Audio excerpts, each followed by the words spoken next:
Deixa eu voltar para a visita do senhor amanhã a Contagem, depois Montes Claros, na semana que vem de volta a Belo Horizonte, no aglomerado da Serra, e, ao que parece, o governador Zema não estará presente, né? Ele não tem participado de eventos com o senhor. Ele já é um pré-candidato com o lançamento à presidência da República.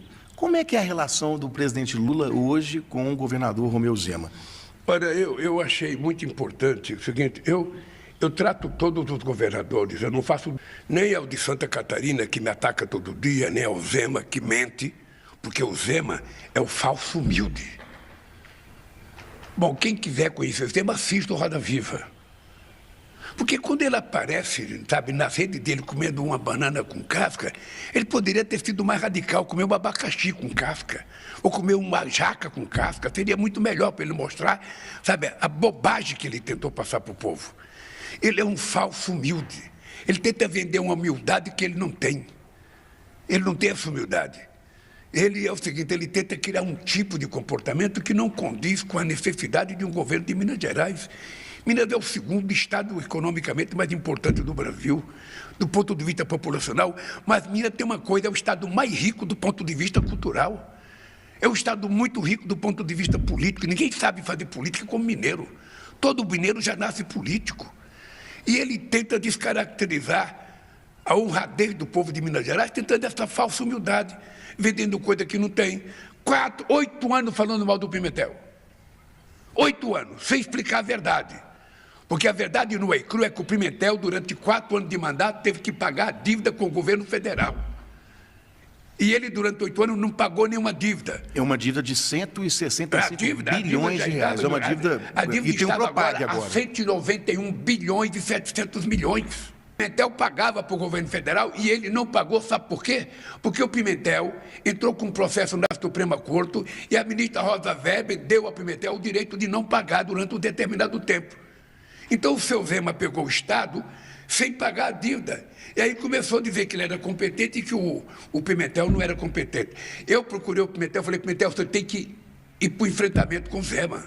Você precisa ir para a rádio, você precisa ir para o jornal, você precisa visitar o Estado e dizer o que aconteceu de verdade. Porque senão as pessoas vão contando mentira, chega uma hora ela vira verdade. Se você quiser saber de uma coisa... O Propag, por exemplo, o que essa relação que hoje é mais azeda, né, vamos dizer assim, entre o senhor e o governador Zema, pode atrapalhar a renegociação da dívida estadual com o governo federal? Ele não pode atrapalhar, porque eu fiquei sabendo ontem que a Assembleia Legislativa já aprovou o acordo que foi feito, graças ao companheiro Rodrigo Pacheco.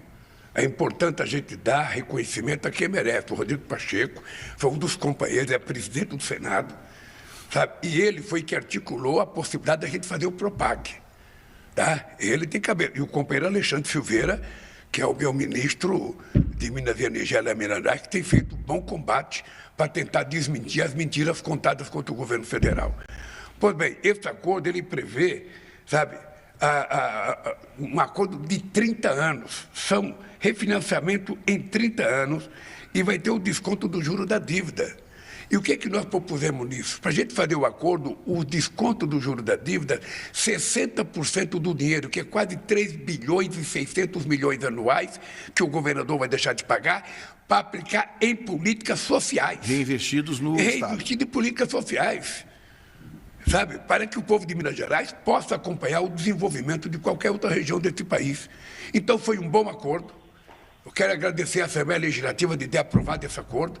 Sabe? E todos os estados vão ter que investir parte desse dinheiro também em educação, para que a gente possa ter mais escola de tempo integral, para que a gente possa ter mais pé de meia, para que a gente possa ter mais benefícios para o povo que mais necessita em Minas Gerais.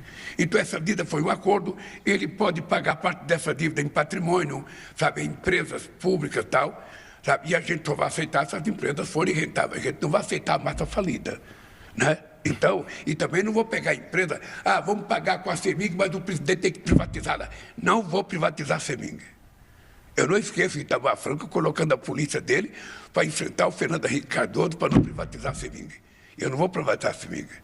O senhor pode pegar o controle, mas não vai privatizar. Se a gente ficar com a CEMIG, ela não será privatizada. ela será moralizada publicamente e continuará sendo a grande empresa que ela sempre foi para o Estado de Minas Gerais. O senhor falou do senador Rodrigo Pacheco aí. Ano que vem, ano de eleição também para governo do Estado.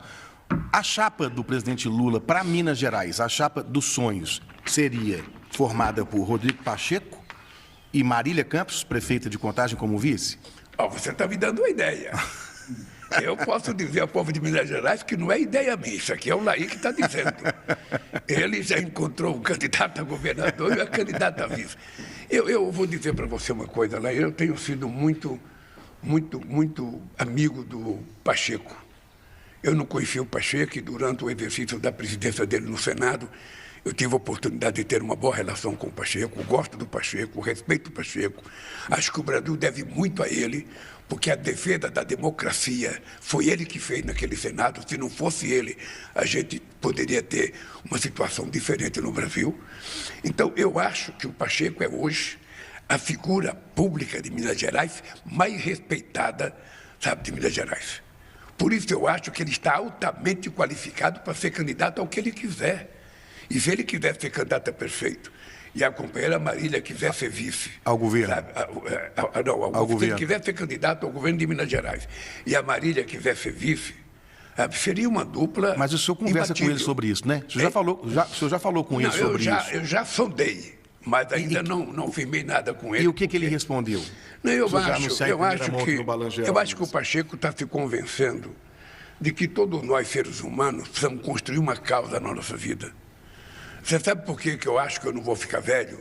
Eu não vou evitar que os anos sejam contados. Eu vou fazer 80 anos agora, é 27 de outubro. 27 de outubro. O ano que vem eu vou fazer 81. Os anos vão passando. Mas eu não fico velho porque eu tenho uma causa.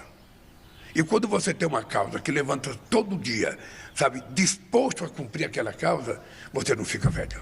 Os anos passam e a tua energia continua. Qual que é a principal causa do presidente Lula hoje? A minha é fazer com que esse país se transforme num país, sabe, em que o povo tenha um padrão de classe média, em que o povo possa ter escola de qualidade, saúde de qualidade, sabe, que o povo possa efetivamente ter um salário de qualidade e viver uma vida digna, porque as pessoas não querem muito, as pessoas querem morar bem, querem comer bem, querem se vestir bem, querem estudar bem, querem ter uma profissão, querem ter acesso à cultura, ao lazer, e isso nós temos condições de garantir.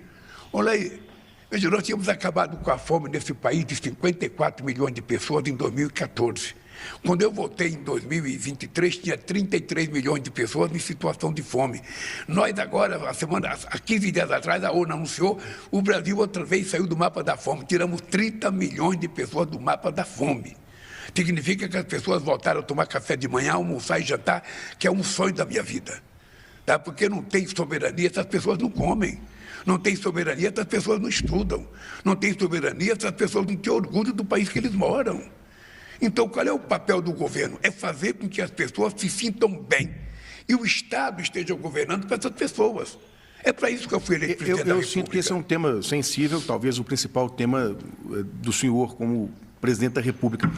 É o terceiro mandato. O Lula de hoje, se conversasse com o Lula menino, que o senhor já falou isso algumas vezes, nem sempre sabia se teria a próxima refeição, o que o senhor diria? Do país de hoje comparando com o Lula de hoje com o Lula menino, com as dificuldades que enfrentou? Não, o Lula menino saiu de Pernambuco com 7 anos de idade para não morrer de fome.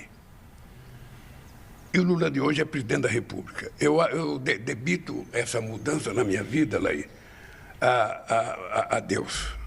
Sabe, se não fosse o dedo de Deus, eu não estaria onde eu estou. Sabe, tem muita gente melhor formada do que eu, tem muita gente mais estudada do que eu, tem muita gente com mais diploma do que eu, sabe?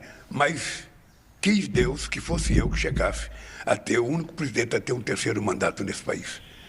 Porque eu tenho um compromisso de alma, um compromisso de coração, um compromisso de vida. Ou seja, esse país pode efetivamente melhorar. É por isso que o país hoje está batendo recorde em tudo.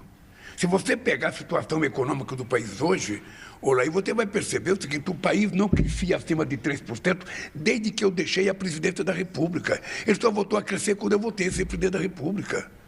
A massa salarial não crescia, o salário mínimo não crescia, a merenda escolar ficou 10 anos sem reajuste.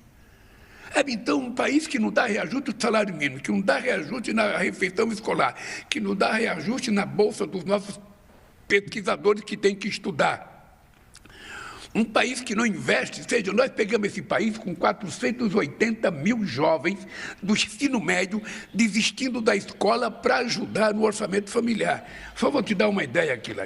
Vou te dar uma ideia. Lá em Minas Gerais, nós temos, acho que quase 347.900 alunos no pé de meia. Ou seja, você tinha 480 mil alunos que desistiam da escola para ajudar no orçamento familiar. Nós resolvemos criar o pé de meia para garantir que esse jovem não desista da escola. Ele recebe R$200 por mês. Combater a evasão escolar. Para combater a evasão escolar. E no final do ano, se ele passar e tiver 80% de comparecimento, ele recebe mais R$1.000. Nos 3 anos, ele pode ter R$9.000. Tá? E por que nós fizemos isso? Porque é muito melhor a gente fazer um investimento para que ele continue estudando do que ficar fazendo investimento no combate ao narcotráfico, sabe? Se esse jovem não estudar, ele vai ser ganho para o outro lado, sabe? Então fica um investimento que vai deixar esse jovem orgulhoso, o pai orgulhoso, a mãe orgulhosa, e nós vamos fazer virá-los profissionais, homens de bem, cuidando desse país. Só Belo Horizonte, só Minas Gerais, são 347 mil alunos que nós pagamos. Já colocamos 1 milhão de estudantes na escola de tempo integral, porque nós queremos que a criança fique na escola o dia inteiro para não ficar na rua. Então, ou seja, eu voltei muito mais preparado, eu voltei com muito mais otimismo e voltei para reconstruir. Nós encontramos 147 mil casas paralisadas, quase 6 mil creches e escolas paralisadas, obras que tinham começado no governo da Dilma. Nós tivemos que reconstruir tudo isso. E vamos terminar 2003 com um contrato de 3 milhões de casas. Veja, eu prometi 2 milhões. E nós vamos contratar 3 milhões de casas do Minha Casa Minha Vida. E vamos anunciar nos próximos dias o maior programa para a construção civil da história desse país. Tá? Porque eu não voltei para brincar, cara. Eu voltei para fazer com que o país se transforme uma das 6ª maiores economias do mundo.